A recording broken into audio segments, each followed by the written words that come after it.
Righto, Bobby, we're off on our adventure Oh, yeah. on the Oodnadatta track. You can't miss us in this machine.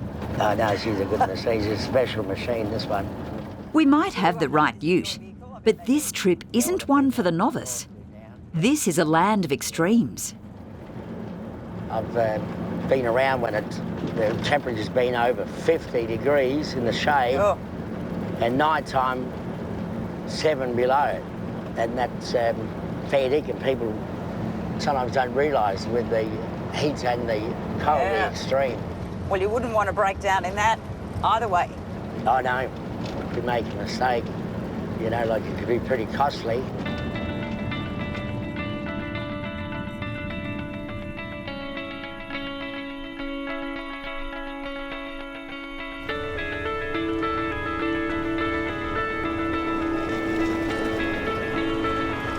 This here is one of my favourite parts of the track. That hill there, the Aboriginals call it Papagoo, but Papagoo means a pregnant lady, pregnant woman.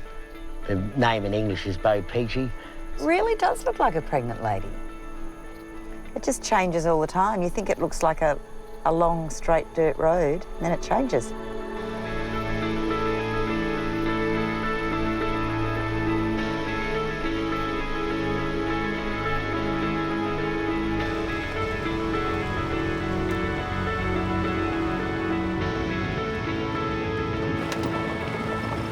We pull over to take a closer look at one of Australia's natural wonders.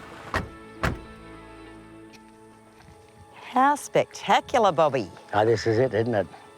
I had no idea we were going to come as close to Lake Eyre as this.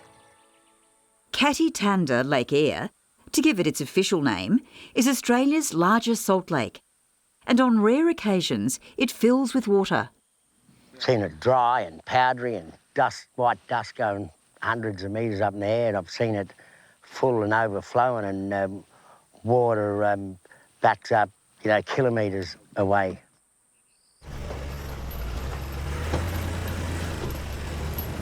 What does this whole area mean for your people? Oh, they like the freedom, and when you're working, yeah, I just enjoy the sounds of what's around, like birds and animals, and some people like probably working in the city or jungle or something. I like the desert. At times like this, you'd think there wasn't a drop of water to be found out here.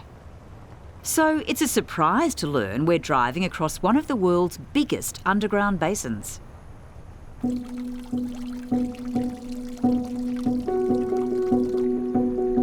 The water comes to the surface in a string of springs, offering a lifeline for travellers along the track.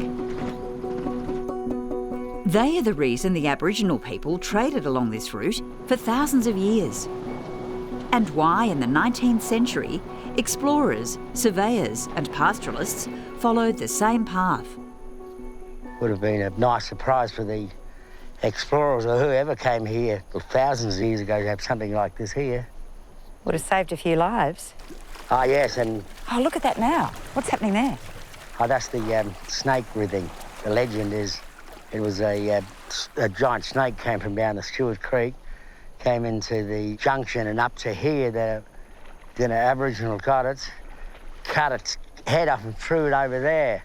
When the body's written, that's the snake still looking for its head. So you believe the legend? Ah, yes, I think I do. I wouldn't come here on my own in the night time anyway.